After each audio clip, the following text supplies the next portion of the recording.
Olá, tudo bem? Como vocês estão? Espero que bem. Seja-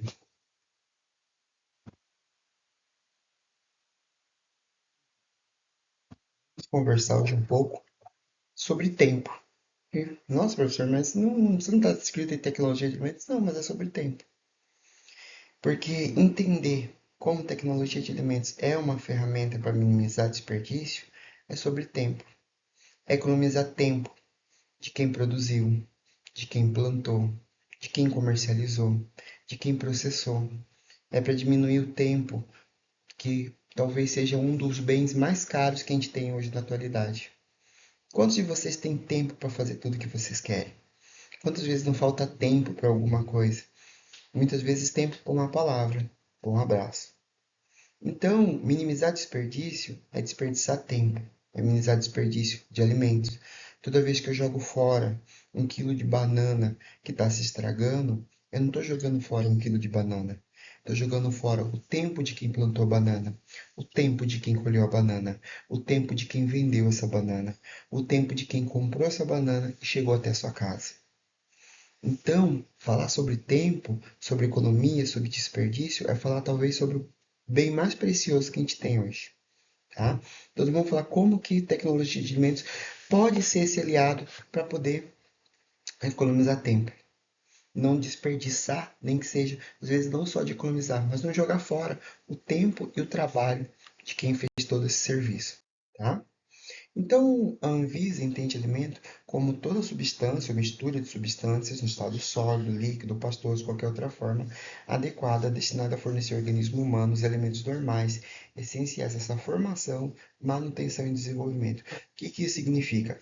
Significa que alimento é tudo aquilo que serve para o organismo humano se desenvolver, essencial para a sua formação, é que nos alimenta, que nos nutre, tá? E o que é alteração de elementos? Alteração de elementos é toda modificação que nele se opera, destruindo parcial ou totalmente suas características essenciais, tá?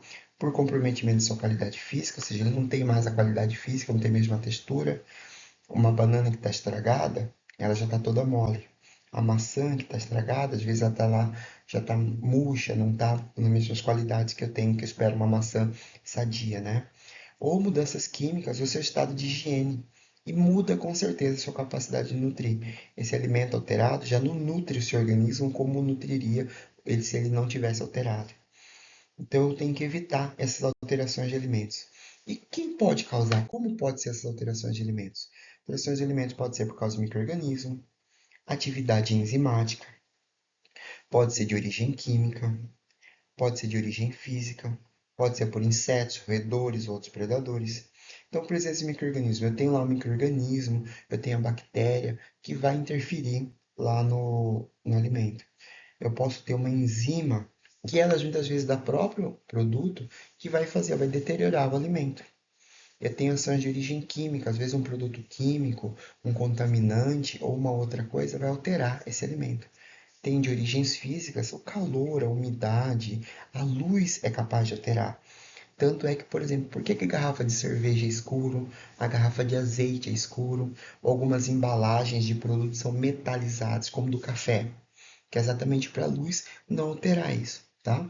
Ações de insetos e roedores e predadores. Então, normalmente não é estranho a gente às vezes abrir um pacote de arroz, um pacote de feijão, um pacote de milho e tacar um inchado.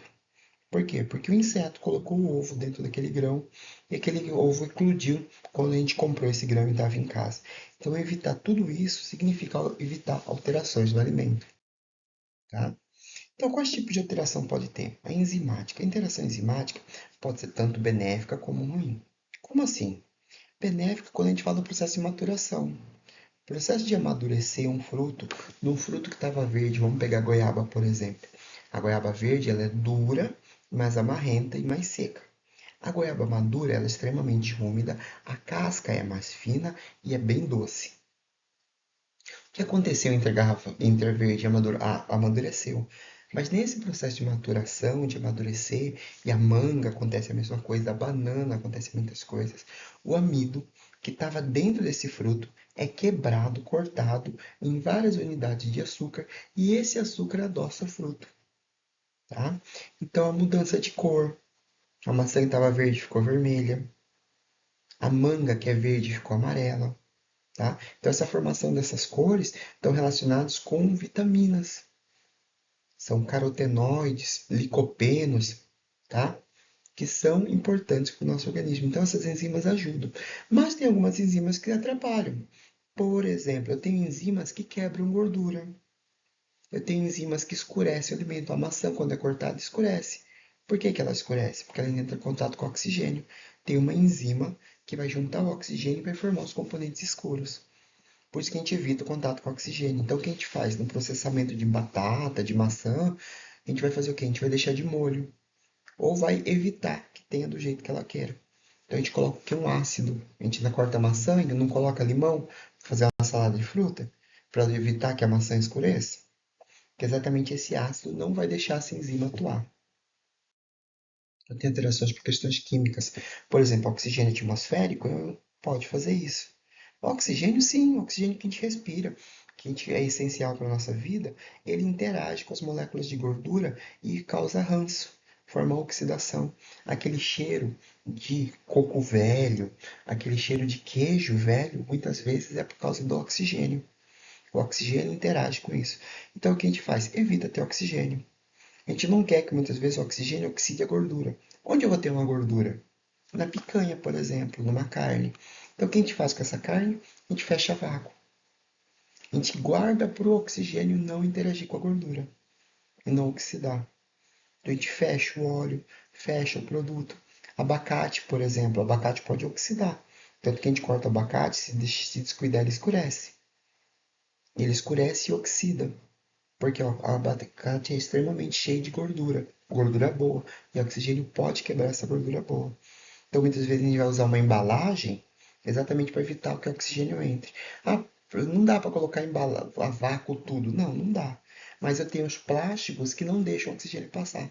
Então, eu posso embalar numa embalagem plástica que não deixa o oxigênio passar, tá? Eu tenho alterações para os agentes químicos. Pode ser, de novo, benéfico ou maléfico. Por exemplo, a reação de Maillard é uma reação química que acontece entre açúcares e proteínas que tem dentro do alimento. Então, quando eu vejo a cor do pão, a cor de um bolo, de uma batata frita, é por causa da reação de Maillard. O aroma e a cor do churrasco é por causa da reação de Maillard.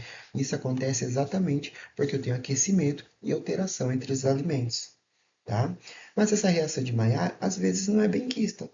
Quando eu quero um produto que seja mais branco, mais claro, eu não quero que ela aconteça. Eu não quero, por exemplo, muitas vezes que um suspiro seja escuro. Eu não quero essa cor aqui, igualzinho aqui que tá do pão. Eu não quero essa cor aqui no suspiro. Suspiro eu quero ele branco. Daí como que eu faço? Como que eu controlo esse tipo de coisas? Tá? É uma alteração que às vezes eu não quero.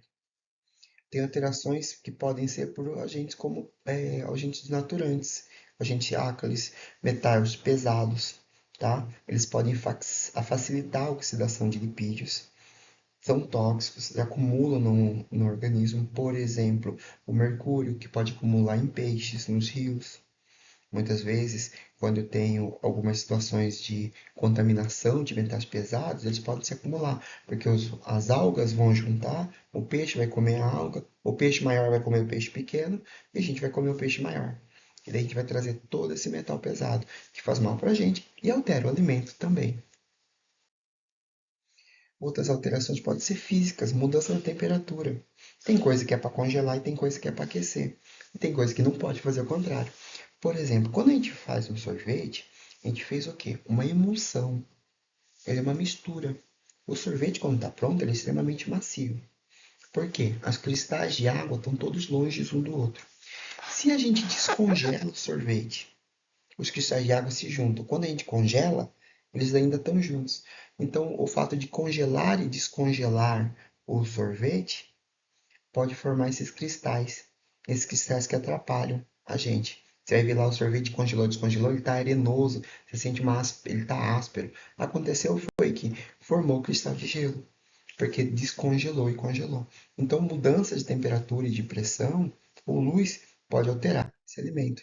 Como eu havia falado para vocês, a garrafa de cerveja é escura exatamente por causa disso.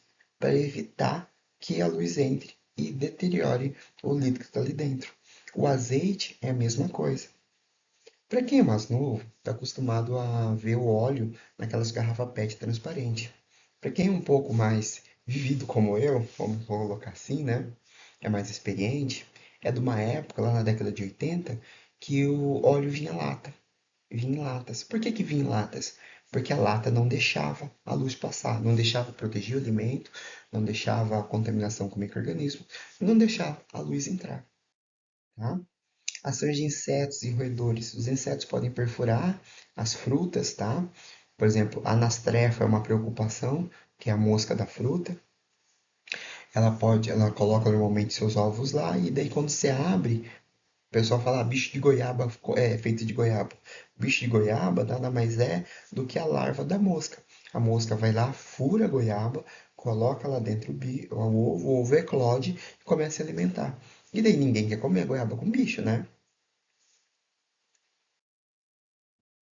E alterações por micro-organismos. Dependendo do micro-organismo, ele pode alterar o alimento, ou às vezes ele pode contaminar o alimento, ou mudar suas características organolépticas. O que que é isso? É mudar seu sabor, seu aroma, seu produto. Pode liberar toxina, por exemplo, o botulismo, que todo mundo se preocupa. Ah, o botulismo, aquele mesmo da toxina botulínica que o pessoal usa para esticar o rosto, para deixar a pele mais bonita, também pode matar. Principalmente uma pessoa imunodeprimido, uma criança, uma pessoa de mais idade. E onde eu vou encontrar isso? Muitas vezes no alimento que foi mal processado, que não foi bem conservado. E uma coisa simples, eu não estou falando de um produto high-tech, estou falando de palmito, palmito em vidro.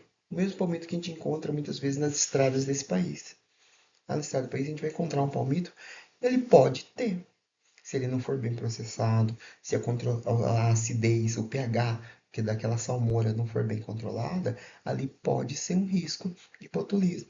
E o botulismo não vai dar um problema gastrointestinal, uma diarreia. Ele pode gerar morte. Então, por isso, normalmente sempre é uma preocupação com o botulismo. Diferente, por exemplo, da salmonela, que todo mundo fala. A salmonela vai dar uma desordem gastrointestinal, vai causar febre, pode levar à morte em casos mais agudos. Ser humana, algumas são as alterações químicas, que resultam de modificação de cor, odor, sabor, textura, aspecto do alimento. Por exemplo, o tomate que está fungado, às vezes, ali dentro da geladeira. A gente vê o tomate fungando e ele vai murchando, murchando, murchando, tá? Isso por quê? Porque o fungo que está no tomate está comendo o tomate. Então ele está liberando as toxinas dele para deteriorar, para ele poder. Por exemplo, o fungo, eu falo que é um chupador. Ele faz o quê? Ele libera as enzimas dele, deteriora, transforma o alimento num suco e com as raízes ele, que não são raízes, são hifas, o nome certo, né? Chupa todo o alimento para ele poder se nutrir. Então, ó, quando a gente olha assim, olha lá o pão bolorado, ele vai perdendo a textura e as características. O pêssego, o tomate, o limão, tá? E ainda a gente tem os micro-organismos patogênicos, né? São o que eu havia falado que vão causar doença, tem contaminação que vai causar doença. Doenças podem, por condições irregulares de higiene durante a produção, que foi o que eu falei no caso do botulismo, ou da salmonela, armazenamento e distribuição, ou manuseio, às vezes na hora de manusear, levar esse alimento, a pessoa estava com a mão suja, contaminou o alimento e isso foi embora. A salmonela, que vai causar as infecções alimentares, ou seja, você infectou com o microorganismo. E tem as intoxicações, o microorganismo liberou uma toxina e essa toxina fez mal para você, tá? Então, as modificações dos alimentos originais, micro-organismos intencionalmente adicionados aos alimentos, então pode ser benéfico. Às vezes eu vou fazer o quê? Eu vou colocar esses micro-organismos para modificar o alimento. Nossa, professor, mas você acabou de falar que o micro-organismo deteriora? Sim, deteriora. Mas alguns vão deteriorar pequenas coisas que vão modificar e deixar o alimento do jeito que eu quero. Por exemplo, iogurte. O iogurte é exemplo disso. O iogurte vai lá, o micro-organismo vai entrar, vai começar a liberar ácido. Essa acidez que o micro-organismo libera vai mudar a textura do leite. E esse leite fermentado dá uma característica que eu quero. Eu quero aquele leite mais espesso, eu quero aquele gel que é formado no iogurte natural. Os queijos. Não preciso nem falar do vinho, da cerveja, né? O pão tá? Então, essas modificações mudam as características originais dos alimentos, tá? Pode ser micro-organismos que são naturalmente presentes no alimento. Se eu pegar uva, amassar a uva e colocar para fermentar, ela vai fermentar porque naturalmente ela já tem na sua casca esses micro-organismos que deterioram e formam um vinho. Ou eu posso colocar, por exemplo, como que eu faço no pão. Eu pego o pão ou na cerveja, ou propriamente o vinho. Às vezes as pessoas pegam o fruto e colocam propriamente lá o micro-organismo para ele deteriorar o alimento, tá? Então, o que eu ia falar dos iogurtes, os vinhos, queijos, cervejas, pão. Então, como que eu vou fazer para evitar essas alterações? Como que eu vou aumentar a vida útil desse alimento? Como que eu vou ganhar tempo, né? Porque eu comecei falando exatamente sobre tempo. Como que eu vou impedir os agentes de alteração? Fazendo conservação de alimentos. Eu vou conservar esses alimentos para que eles durem mais tempo. Como que eu vou conservar? Alterando, modificando, evitando que ele deteriore.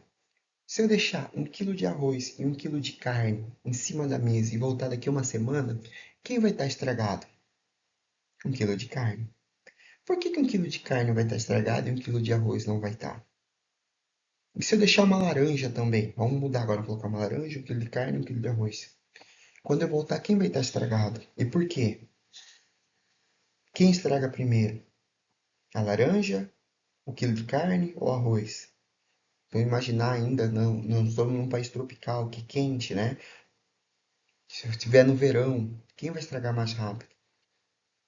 Qual que é a diferença desses alimentos? A quantidade de água. A grande diferença é a quantidade de água. Então, se eu modificar a quantidade de água, se alterar a quantidade de água, ou se eu deixar essa água mais disponível, menos disponível, eu altero o alimento. Então, a grande questão, muitas vezes, é só a atividade de água. Eu posso só mudar a água, a quantidade de água, eu vou conservar esse alimento. Tanto que, por exemplo, a gente colhe soja, arroz, grãos, milho. O milho verde estraga. Mas quando eu seco o milho e eu debulho esse milho e guardo esse grão, ele não estraga. Posso fazer o fubá depois. Onde está a diferença? Eu sequei. No que eu sequei, eu tirei a água. Sem água, o micro-organismo não cresce. Então eu falo que o micro-organismo é que nem a gente. Se a gente cair hoje numa ilha deserta, o que a gente precisa para sobreviver? Vocês vão falar água e comida. Eu brinco normalmente que eu falo que a gente ia precisar do Wi-Fi, né? Pra quê? Pra postar na internet que a gente tá perdido na ilha, né? Pra avisar, pra mandar mensagem pra alguém. Mas brincadeiras à parte, eu vou precisar de comida, água e fogo. O alimento já tem naturalmente a comida e a água. O micro-organismo já tem tudo que ele precisa. Então, para não deixar de sobreviver no alimento, o que eu vou fazer? Eu vou tirar a água. Se eu tirar a água, ou se eu deixar essa água indisponível, não vai crescer. Se a gente caísse numa ilha deserta, no meio do mar, ia faltar água? Não, você está no meio do mar, você tem água de tudo quanto é lado. Qual que é o problema da água? É que a água está salgada, não é água doce. Então tem uma quantidade grande de sal. Então, se eu colocar sal, eu disponibilizo a água para a gente beber. Então, a quantidade de sal, eu disponibilizo a água para o micro-organismo também beber. Então, se eu fizer uma salmoura, ou se eu aumentar, se eu salgar, eu posso conservar mais um alimento. Se a gente for reparar, nossos ancestrais já faziam isso. O bacalhau, a carne seca, desidratar qualquer alimento, conservar no sal é um exemplo de maneira de conservar alimento. Por quê? Porque eu vou roubar toda a água, eu vou desidratar esse alimento e não vai ter água suficiente. Ou não vai ter água em condições. Não tem água doce, porque está todo o sal preso. Então o sal se prende com a água e como ele está preso, ele não consegue se acessar.